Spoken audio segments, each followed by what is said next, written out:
Good morning, सुप्रभात। Chaudhary Motaram Meel memorial college of education 5 and art निर्माणा के यूट्यूब चैनल पे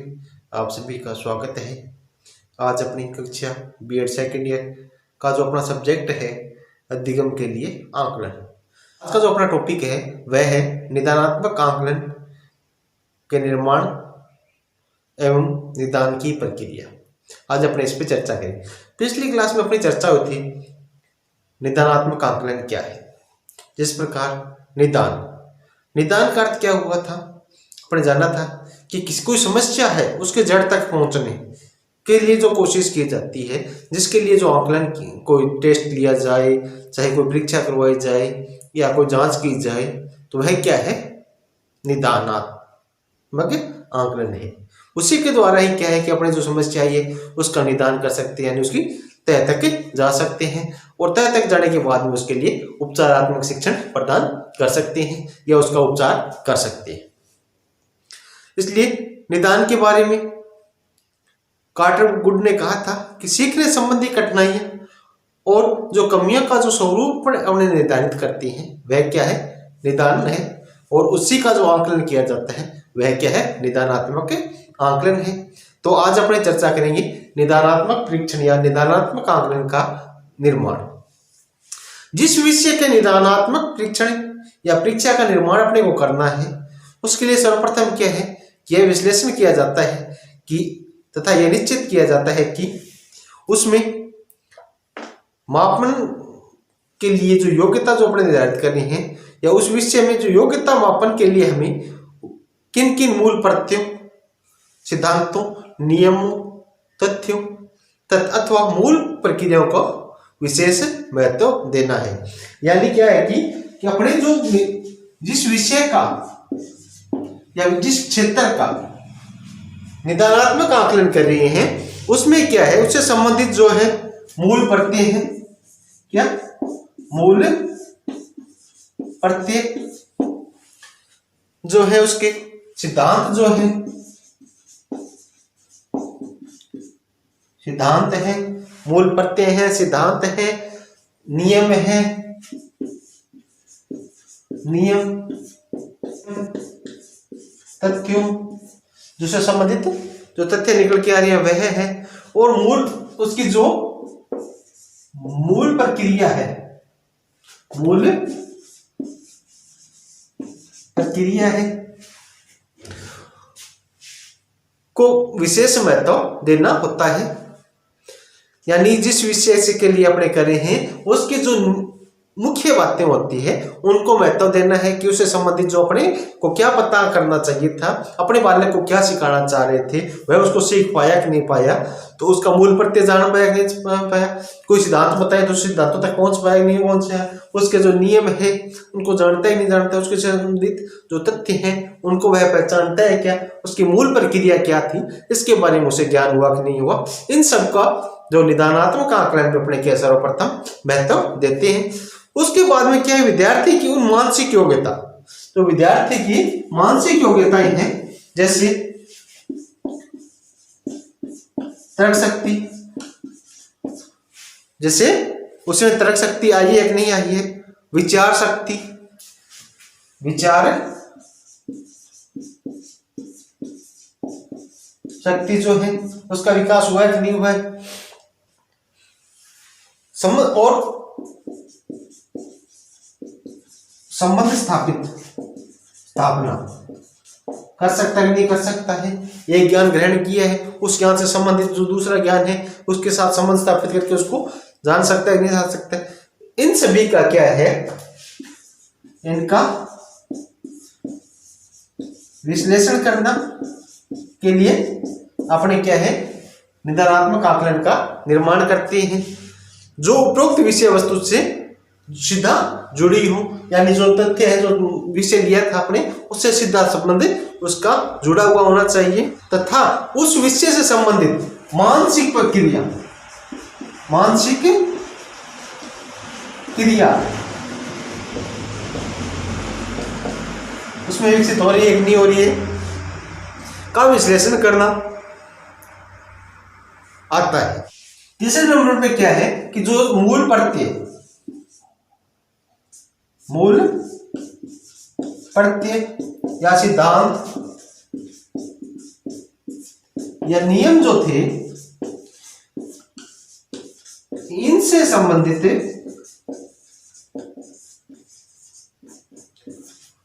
मानसिक क्रिया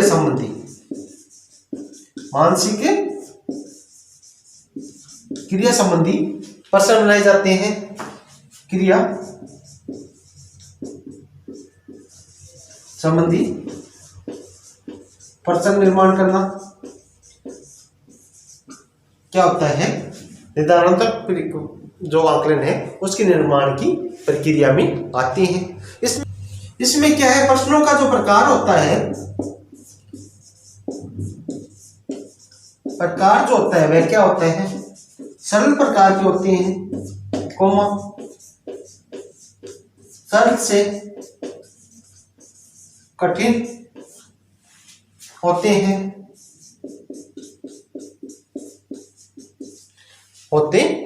यानी प्रश्न इस प्रकार के होने चाहिए, सरल होने चाहिए। और सरल में भी क्या है, सर्वप्रथम सरल से सरल क्वेश्चन और उसके बाद में कठिन से कठिन क्वेश्चन आते जाते हैं, यानी बालक सरल से कठिन की ओर जाता है ताकि उसके अपने को ज्ञान का पता हो जाता है कि उसे किस लेवल तक ज्ञान हुआ है, किस हार्ड लेवल तक वह क्वेश्चनों को हल कर सकता है।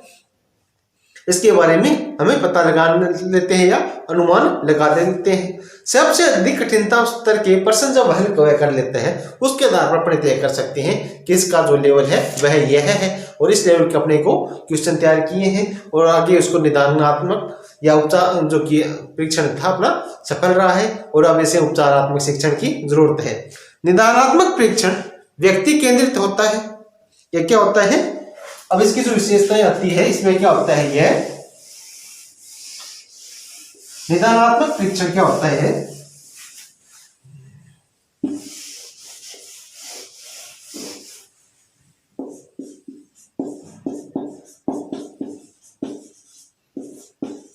आकलन या परीक्षण क्या होता है, व्यक्ति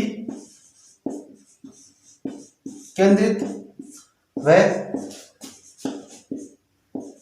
सामूहिक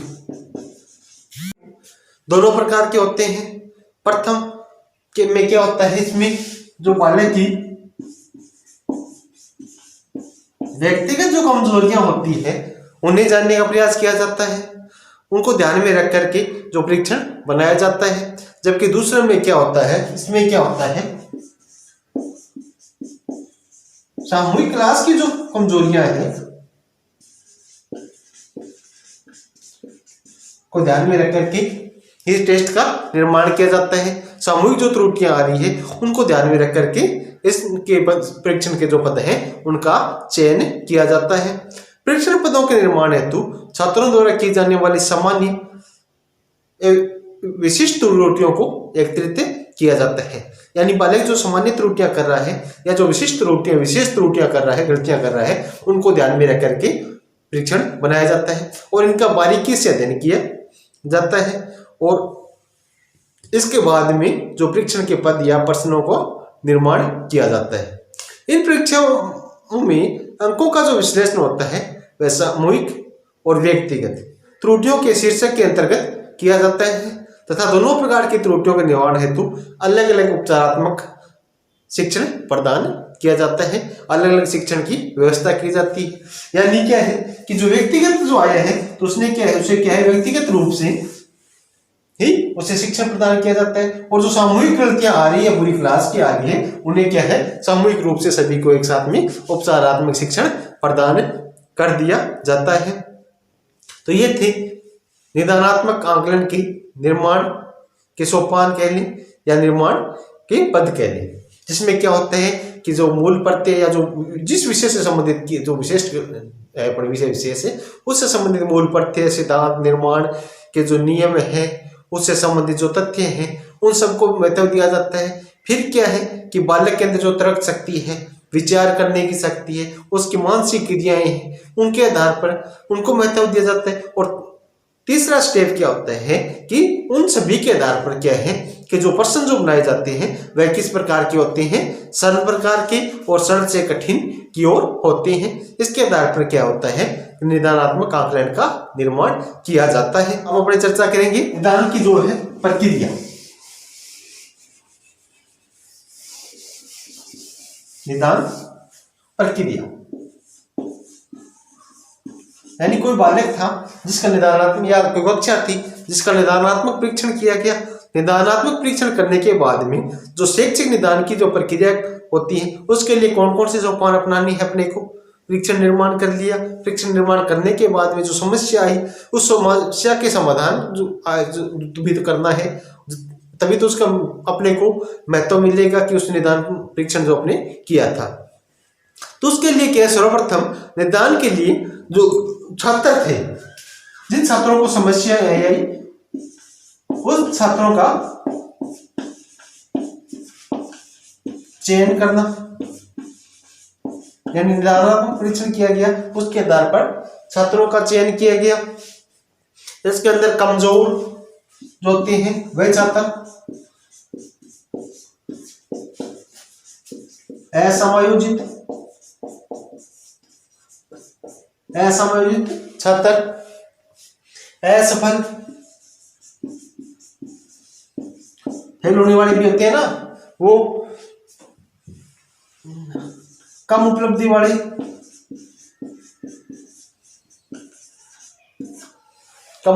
छात्र,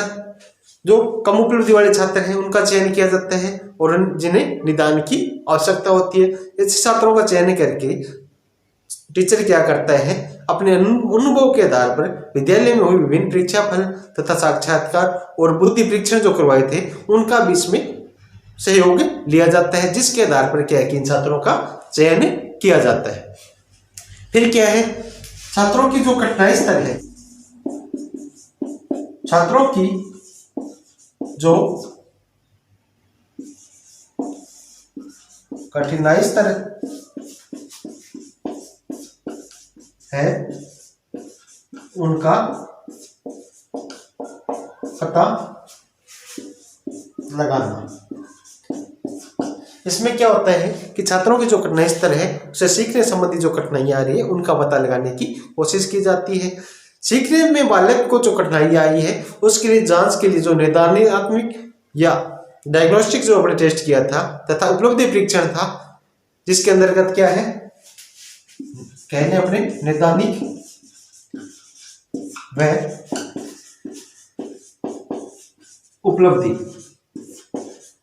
परीक्षण, जिसमें क्या होता है, इनमें अध्यापक निर्मित भी और मानकीकृत भी दोनों शामिल होते हैं। दोनों में से किसी को भी शामिल किया जा सकता है या दोनों को ही शामिल किया जा सकता है कि सहायता ली जाती है। इसमें क्या होता है कि जो बालक के अंदर विषय संबंधी जो मूल प्रत्यय थे, जो प्रक्रिया जो थी, जो नियम जो थे, तथ्य थे या सिद्धांत जो थे, इनसे संबंधित जो भी आधारित कठिनाइयां थी उनकी मात्रा क्या रही, उनका कठिनाई स्तर क्या था, इसका पता लगाने की कोशिश की जाती है। फिर क्या होता है कि बालक के अंदर जो कठिनाई आई उनका क्या है, कठिनाई के जो कारण थे का विश्लेषण,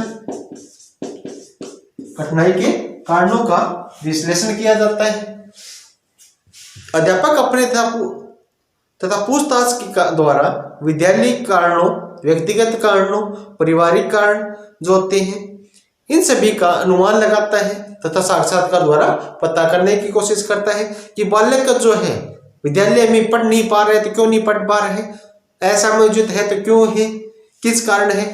उसके व्यक्तिगत क्या कारण रहे होंगे जिसमें पढ़ नहीं पा रहे हैं, इसके बारे में पता लगाने की कोशिश करता है।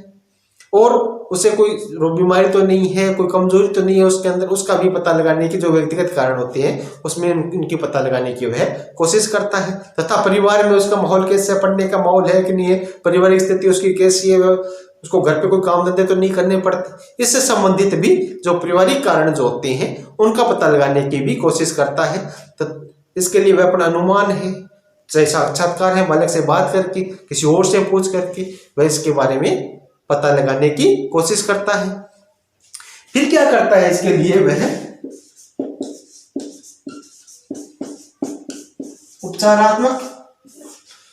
उपचारात्मक प्रक्रिया को अपनाते हैं। निदान प्रक्रिया के अंदर उपचारात्मक प्रक्रिया भी होनी चाहिए, क्योंकि निदान करना है तो अपने उसका उपचार भी करना पड़ेगा। निदान की जो समस्या थी, कठिनाई की जड़ तक पहुंच चुके हैं, तब उपचार भी जरूरी है।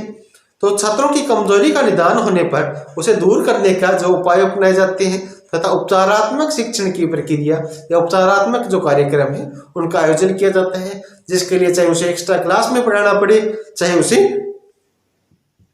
क्लास के अंदर विशेष उस पर ध्यान देना पड़े, उसे अच्छी तरह उसकी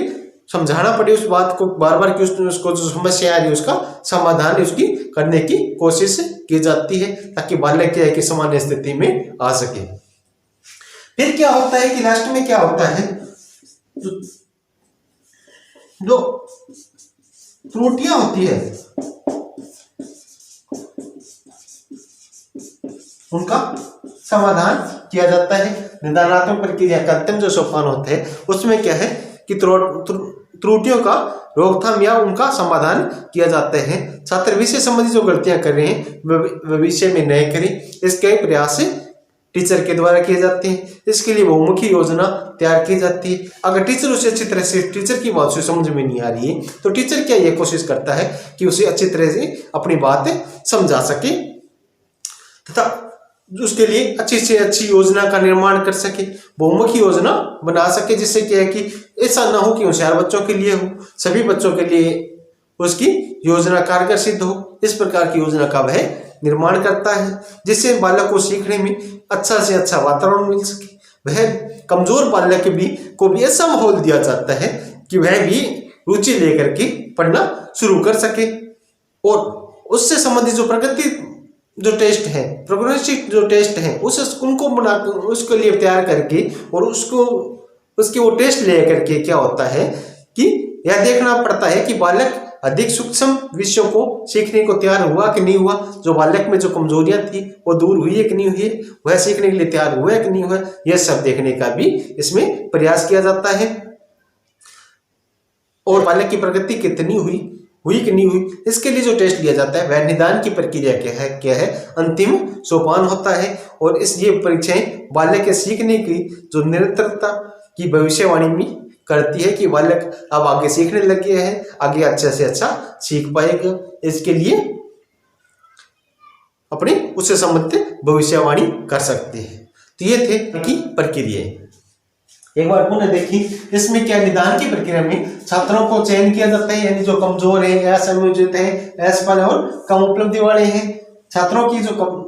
जो कठिनाई स्तर है उसका पता लगाया जाता है। उनके आधार पर निदानात्मक उपलब्धि परीक्षण लिया जाता है, जिसके आधार पर उसका कठिनाई स्तर पता लगता है। इसके लिए जो अध्यापक निर्मित और मानकीकृत जो परीक्षण होता है उनका सहयोग लिया जाता है। बाद में कठिनाई के जो कारण है, क्या कारण रहा, बालक क्यों नहीं सीख पाया, इनका भी विश्लेषण किया जाता है। फिर क्या है, कठिनाई के विश्लेषण करने के बाद में जो उपचारात्मक शिक्षण की प्रक्रिया अपनाई जाती है, इससे एक प्रकार की बालक में जो कमजोरी थी वह दूर हो सके, उसे एक्स्ट्रा क्लास दी जाए या अपनी जो पाठ्य योजना है उनको सरल रूप से बना करके सरल शिक्षण विधि का प्रयोग करके बालक को सीखने के लिए तैयार किया जा सके। और जो त्रुटियां रही, तो शिक्षण विधि को जो पढ़ाने का तरीका था वो कठिन थी, शिक्षण विधि कठिन थी, क्या कारण रहा, उनका भी समाधान करने की कोशिश की जाती है। और प्रगतिशील जो परीक्षाएं हैं, बालक की प्रगति जानने के लिए जो प्रगतिशील परीक्षण है वह भी किया जाता है, ताकि बालक के बारे में अपने भविष्यवाणी कर सके कि बालक का पढ़ने लग गया है या नहीं लग गया है। तो ये थे आज की अपनी क्लास। आशा करता हूं आपके समझ में आई होगी। धन्यवाद।